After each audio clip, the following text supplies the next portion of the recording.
confirm? That is confirmed, yes. Thank you. Good evening and welcome to this meeting of Cabinet on Monday, the 8th of March 2021. Before we commence with the proceedings this evening, I can confirm the Council has adopted some basic etiquette rules for its remote meetings, and these are as follows. Please only speak when the Chairman invites you to do so. Please let the Chairman know that you wish to speak by raising your hand. When asked to vote, please raise your hand. Please minimise all distractions while you are in the meeting and mute your microphone when you are not speaking. Members may wish to consider turning off their video feed if there's interference on their connection to the meeting. Please bear in mind that there may be a lag between speakers and other attendees hearing you. When referring to reports, please quote the relevant page and paragraph number. There is no private business for this evening's meeting of Cabinet. However, members are reminded, should we need to move into private session, it is your responsibility to make sure that your venue and connection is private. If you lose connection at all during this meeting, please join immediately and I'll readmit you to the meeting. Please only use the chat function for the purpose prescribed for requesting to speak or a point of order. The chat function is subject to the access to information regimes of FOI, EIR. It is also subject to data protection, rules of defamation and the Council's Code of Conduct. To assist with managing this meeting, the agenda items will be placed in the chat function. The members of the Cabinet are Councillor Graham Butland, Councillor David Bebb, Councillor Kevin Bowers, Councillor Tom Cunningham, Councillor John McKee, Councillor Frankie Ritchie, Councillor Mrs Wendy Schmidt, Councillor Gabrielle Spray and Councillor Peter Tattersley. There are other members in attendance and these include Councillor Mrs Jackie Powell and Councillor David Mann. These members may participate in the debate but cannot vote. There are officers in attendance and these are identified with a prefix of officer before their name.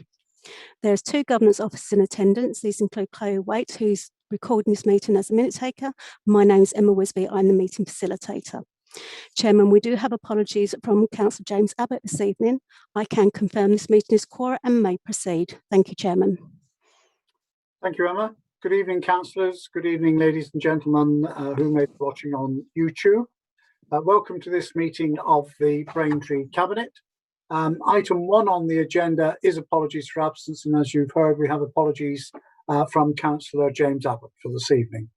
Otherwise, everyone else that we were expecting is present. Item 2, declarations of interest. Are there any declarations of interest that anyone wishes to raise or note?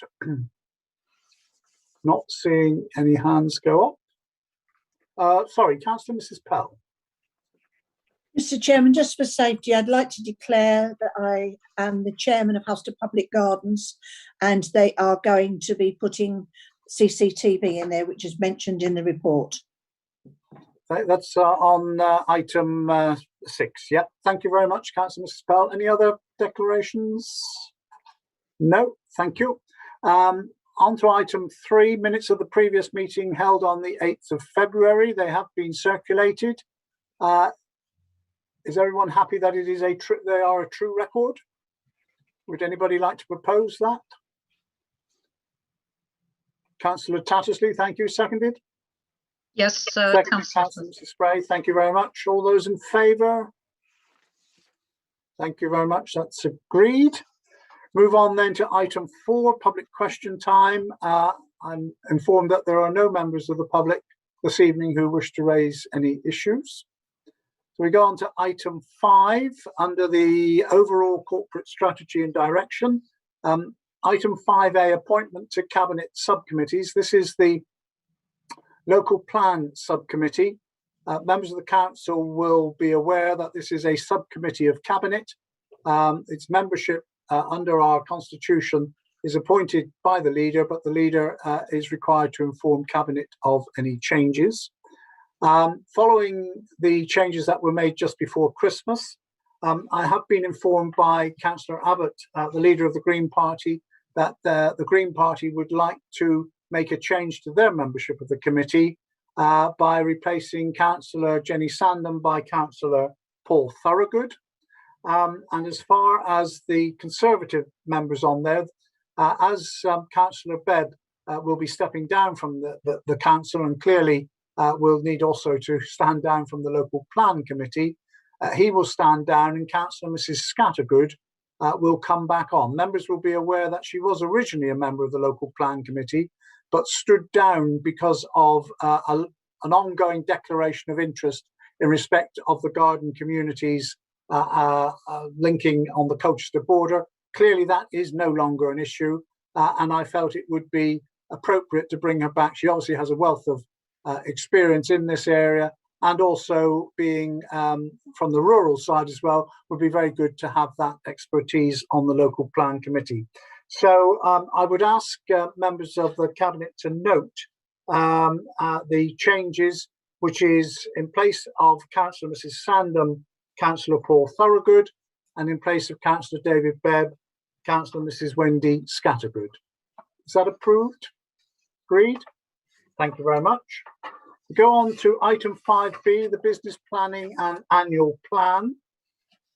This is will not come as a surprise to anyone. We did discuss it when we had the Performance Management Board and also at the budget. We would normally, well, we do have an annual plan which runs through to the 31st of March each year. And we had one in place this time last year. We put it in place for the civic year 2020-2021. However, this year, of course, has not been a normal year, and there have been significant additional tasks placed upon officers and the various directorates in the council. And clearly, to expect a full outturn report, etc., at this time, I didn't consider to be terribly sensible use when we needed to put all our resources to tackling the additional tasks that we have been dealing with in terms of COVID-19. So I have proposed that we extend the period of the current annual plan to the 30th of September 2021. In other words, it becomes an 18-month plan, and that in September we will present to Cabinet a plan for the following 18 months to take us through to the closure of this 4-year term of the council in March 2023. I think that makes a sensible approach. Clearly, that doesn't mean to say that we have not been monitoring performance, etc. But it clearly does, and we've not changed our priorities or committed to the achievement of those priorities. But it just takes a little bit of weight off staff at the present time, particularly the heads of service, etc., in working on that. And hopefully, as we move on through the year and perhaps get back to a little bit of normality, it will give officers the time to work on the new plan together with the Cabinet members. So if you, so the recommendation, well, first of all, yes, the recommendation is to agree the extension of the plan until September, and also to agree a new plan 18 months from October 21 through to March 23. Are there any comments or questions that any colleague has? Not. Councillor Tattersley, I think your hand's going up. It's a bit shadowy, yes? I was just going to say it makes eminent sense, Chairman, to postpone. I know that staff are extremely pushed with an awful lot of issues from COVID, and actually by going somewhere towards helping that, but recognising that we do need an annual plan, I think it makes eminent sense just to extend it to 18 months. I think I should have said one of the other things is that in looking forward to the next annual plan, clearly at the moment, the degree of uncertainty in many issues is much more than we would normally experience. Hopefully, by the time we get to the autumn, some of that uncertainty will have subsided, and it will make the forward plan perhaps more robust than it would otherwise be. Thank you for that, Councillor Tattersley. Any other comments from anyone? If not, are you happy to accept the two recommendations which are on page 8 of your agenda? Is that agreed? Yep, fine. Thank you very much. Right, move on to item 6, finance and performance management. And we have the third quarter performance report for 2021. And Councillor Bebb will be introducing this. Councillor Bebb. Thank you, Mr. Chairman. I have much pleasure in presenting my last report on the performance for the third quarter. And as usual, I will deal with it in 3 sections. First of all, projects. 41 projects are on track and continue to be progressing well, but there are 9, not 7 as shown in the original agenda, 9 projects that have been delayed slightly because of COVID activity. When it comes to the performance indicators, 7 of the performance indicators are on track or in excess of target, and 7 are less so. Of the 7, 3 have missed target by less than 5%, and 4 missed by more than 5%. And I'll just list those and comment on some of those. So the recycling rates were in excess of 5%. Average waiting time for disabled facility grants was another one. Average call waiting time in the customer services centre was lower. The collection rate for business rates, the collection rate for council tax, the percentage of complaints responded to within the time scale, and the percentage of invoices paid within 30 days. Let me just highlight a few of those. So the main one, of course, we always highlight is in terms of the recycling rates. Well, we achieved 45.6% against the aspirational target of 60%. And the reasons for this is that during the third quarter, the monthly tonnage of bio waste was down by 1.8 tonnes compared to the previous quarter, which reflects the seasonal trend with garden waste collections and the start of the suspension of the service in December. Dry mixed recycling was down by 360 tonnes in the same period, partly due to some of the waste being contaminated, sadly, whilst residual waste increased by 188 tonnes. With the latter, it reflects the fact that some residents are still continuing to work from home as a result of the pandemic and increasing the amount of waste. So we're continuing to promote key messages to encourage residents to reduce their residual waste and how to avoid contaminating waste that can be recycled. So that's one thing. In terms of the disabled facility grants, very frustrating for us here because we can't get into homes. There's a number of factors. Obviously, the pandemic has banned us from getting into any homes. There's also factors like building supplies are in short supply. We've had also a resource issue in terms of staffing to do this. So we are a little bit behind, but we're hoping to catch up. The average call waiting time for the customer service centre has improved. It was 34 seconds last quarter, and it's improved to 23 seconds against a target of 15. So it's still a very good performance. Some days tend to be busier than others, which we're addressing. Mondays in particular, we do get a plethora of inquiries on that day. The number of invoices paid within 30 days, we've achieved 96.7% against a target of 99%. So that's pretty good, really. And then I just want to comment lastly on 2 performance indicators, which in terms of the collection of the council tax collection, 84.63% against a target of 86.2%, and business rates collection of 81.99% with a target of 84.58%. Okay, so they're down, but we're top in the county of all the other districts and boroughs, city council. We have got the best collection rates, even though we haven't achieved our target. So we're doing pretty well in that respect. And I have to take my hat off to the team that have been doing gentle reminders. The gentle reminders seems to these recalcitrant payers seems to be working reasonably well because we haven't been able to go to court. So that's the other frustration. So well done, the team. Now, before I just leave performance indicators, although they're not performance indicators in their own right, I just want to just highlight perhaps 3 areas of performance that we should be proud of. For example, 95 affordable homes have been delivered across the district in the third quarter, taking the total for the year to 177, which exceeds the target of 150. So that's a very good performance.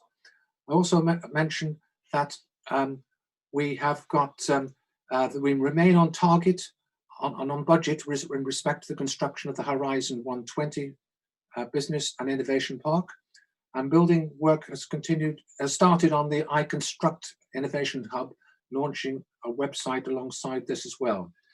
And finally in there, that I'm really, really proud of, and I have to put it on record, how grateful I think we all are, is to the Revs and Benefits and Economic Department team on getting out these grants. Massive, massive, massive effort. I think even at Christmas there, I think there have been 35 different initiatives and they're ongoing. A number of new discretionary grants were launched in the third quarter to support businesses impacted by the second lockdown and the restrictions of the tiers, taking the total number of grants to 11. Since March 2020, the Council has issued £35 million to 2,600 businesses. And we've got that money out quickly. There's been a government announcement. The businesses are on the phone immediately. How can we apply? We've been able to quickly get the information and get the money out within days. So well done for the team going the extra mile and working very, very long hours. Tremendous performance.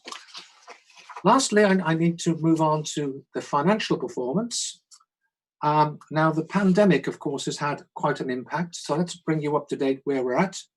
The overall effect of the pandemic has cost us just over £3.5 million, 3.548 million, 1/3 of which is additional expenditure and 2/3 as reduction in income.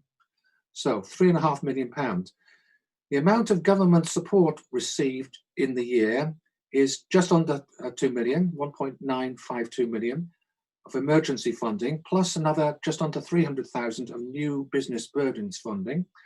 It is also projected the council will be entitled to claim £714,000 due to the government's income compensation scheme, for which just over 400,000 has already been received.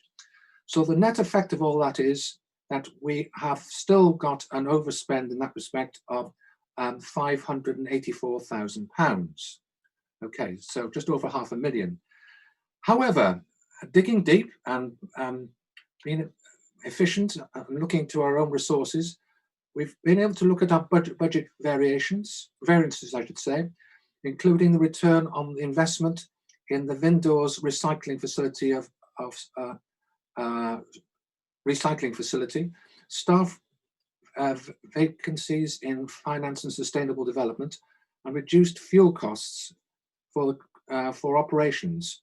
So that has had a positive variance of £863,000. So just over £500,000 overspend, but savings there of £863,000.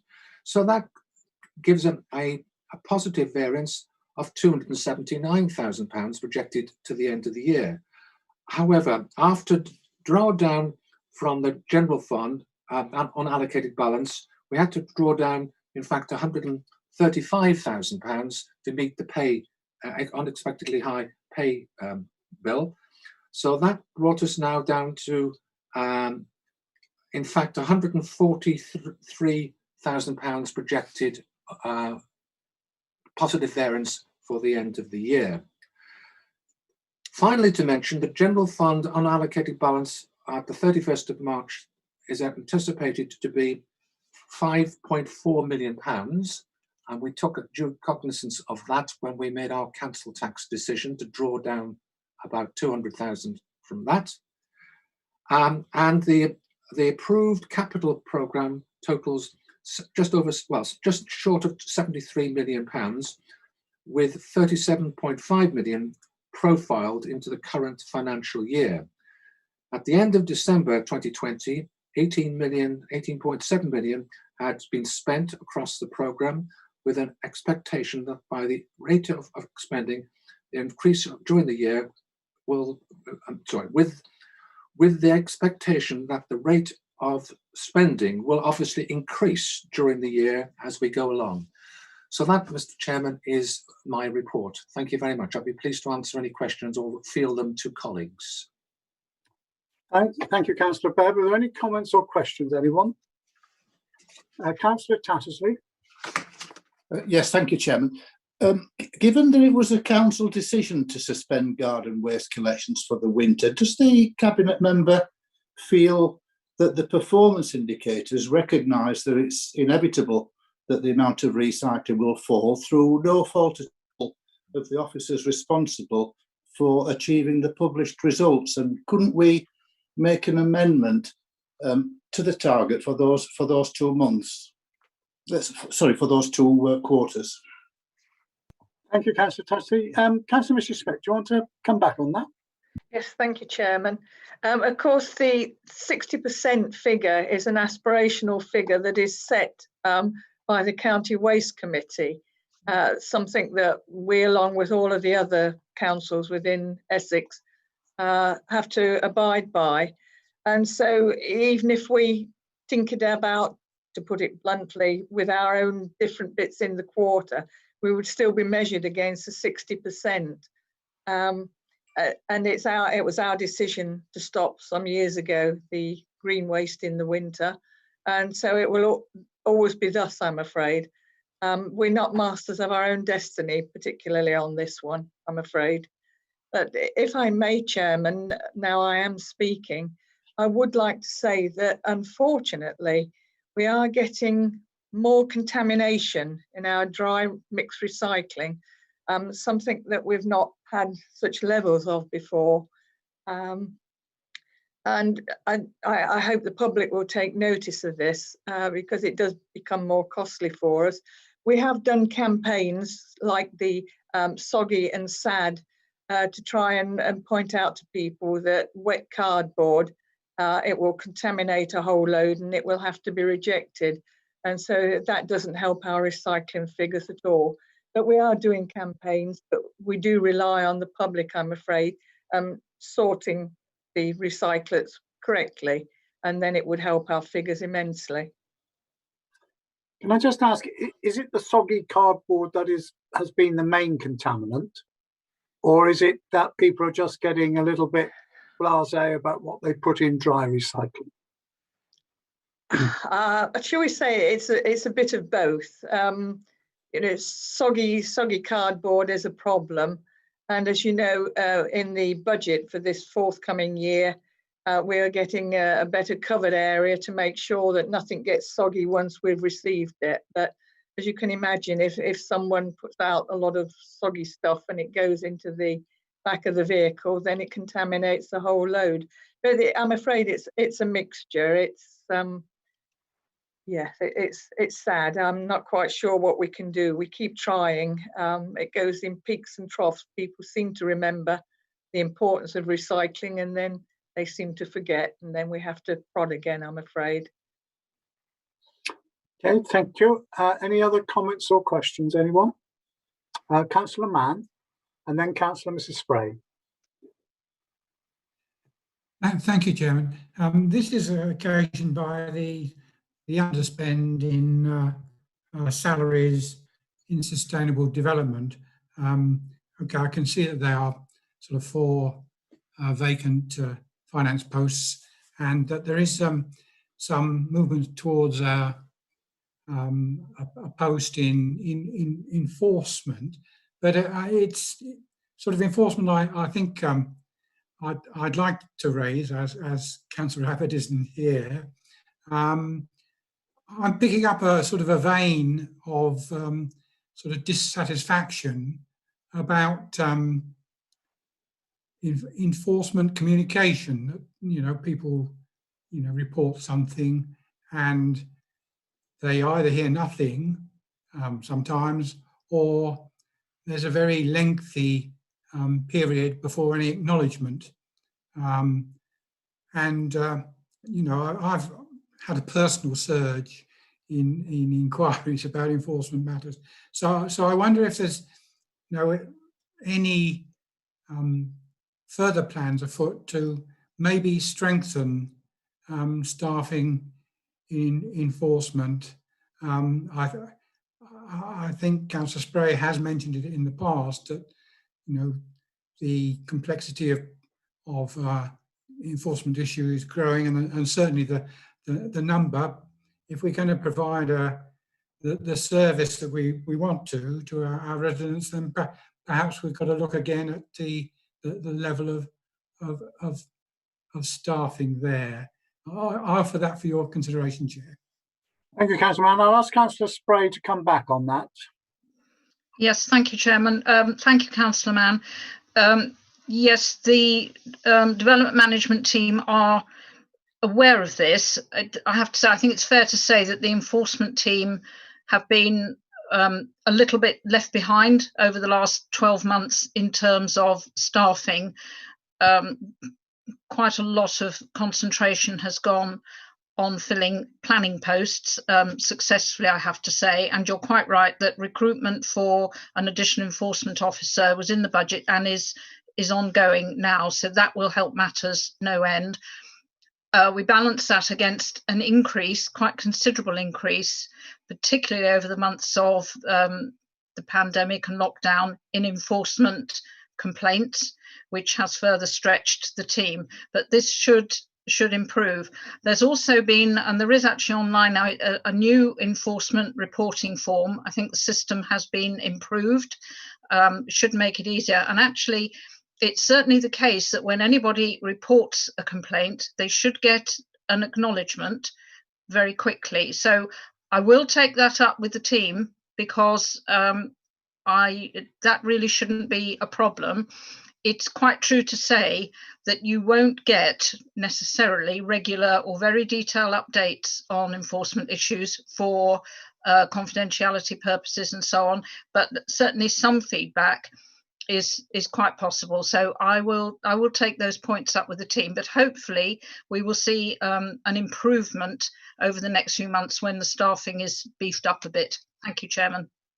Thank you very much. Thank you. And Councillor Spray, I think you wanted to add something in your own right, sort of thing. Yes, thank you, Chairman. It was just a comment, really, that the 3 performance indicators which have missed target by 5% or more are all, as far as I can see, entirely related to the impacts of the pandemic and how it relates to that. So I think it's actually entirely due to the credit of our staff, and Councillor Bebb did make a point of saying this, that they have done as well as they have. I know that a considerable amount of work and long hours has gone into it. So it's not something I think that anybody should feel we've done badly at all. It's as a direct result of the restraints that we've been under over the last few months. Thank you, Chairman. Thank you, Councillor Spray. Councillor McKee. Thank you, Chairman. I mean, I want to just highlight, picking up from Gabrielle Spray's comment about staff.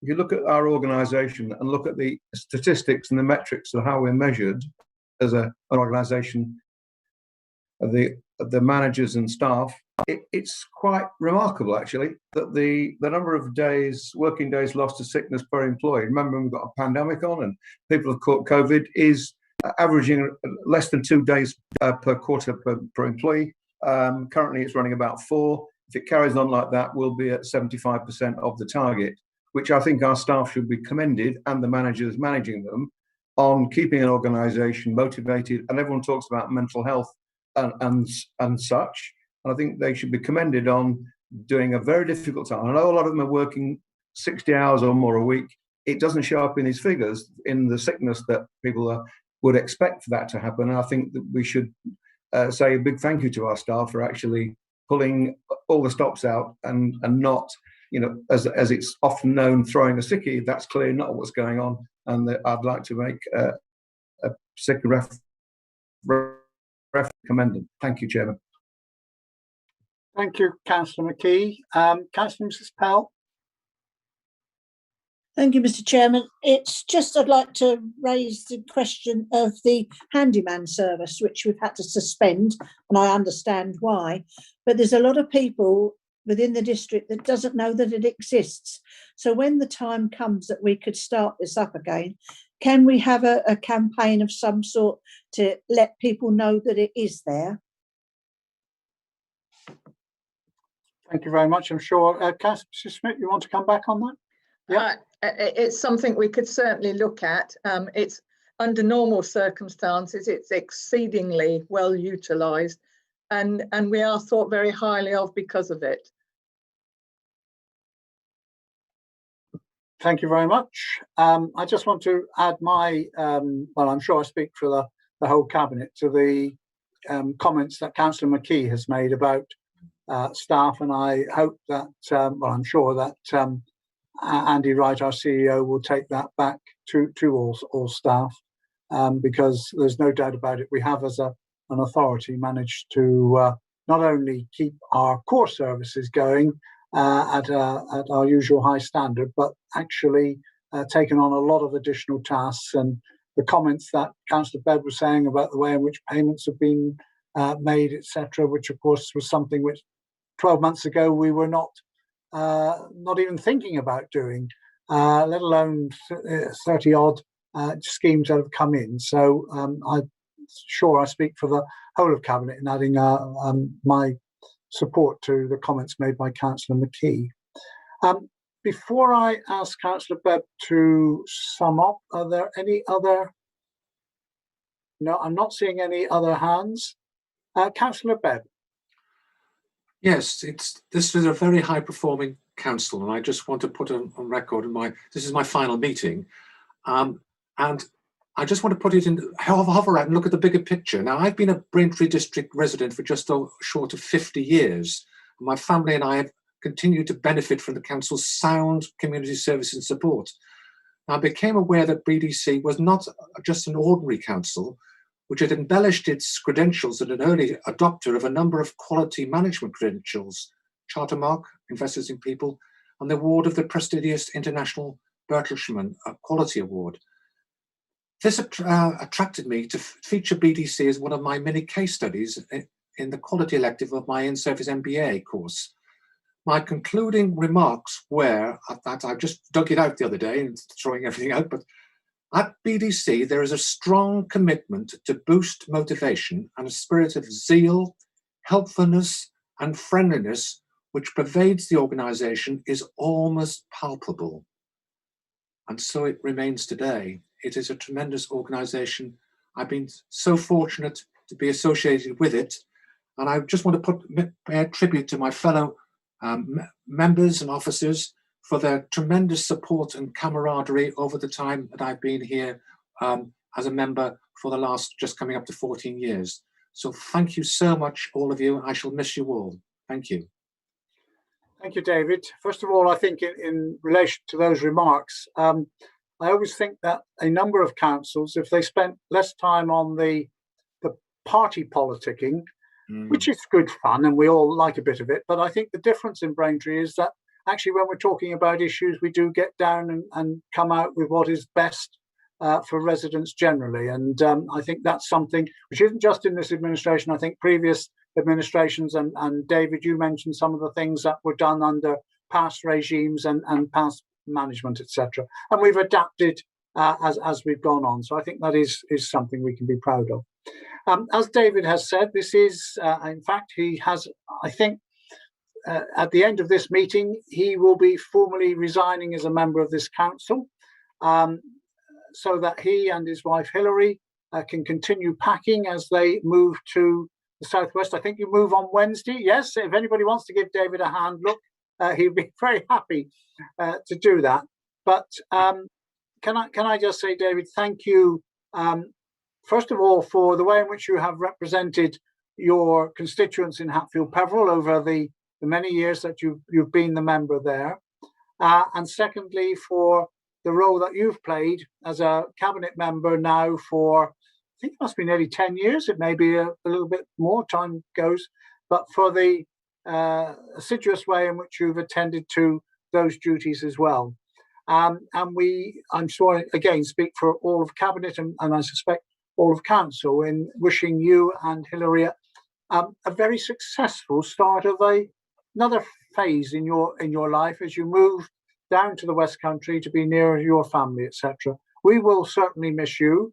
You, of course, will have the advantage that you'll be able to tune in every month to cabinet meetings, and so that you can enjoy it, and we'll be happy to to see you. I think that might be a judgment that it wasn't the right decision to move if you're left with having to watch us, but I'm sure you won't. I'm sure you will be fine. And I know you and Hilary are looking forward very much to engaging more with your grandchildren as they grow up. So we wish you every best wishes for the future. And thank you very much indeed for all that you have done for the constituents of Hatfield, Peveril, and also for Braintree District Council as well. Thank you. Right. Thank you. So I think there are no other business. There's no part 2 to this meeting. And so my clock is saying 7:48. And I think without any more ado, I will declare the meeting closed and pass you back to Emma, who will do the necessary. Emma, please. Thank you very much, Chairman. Before I ask the webcasting officer to terminate the broadcast this evening, please can I remind participants that the Council will retain performance data relating to your connection to the meeting this evening. This will be held in the case we have a legal challenge to the way we've held Cabinet this evening. Webcasting officer, please can you terminate the broadcast and confirm, please?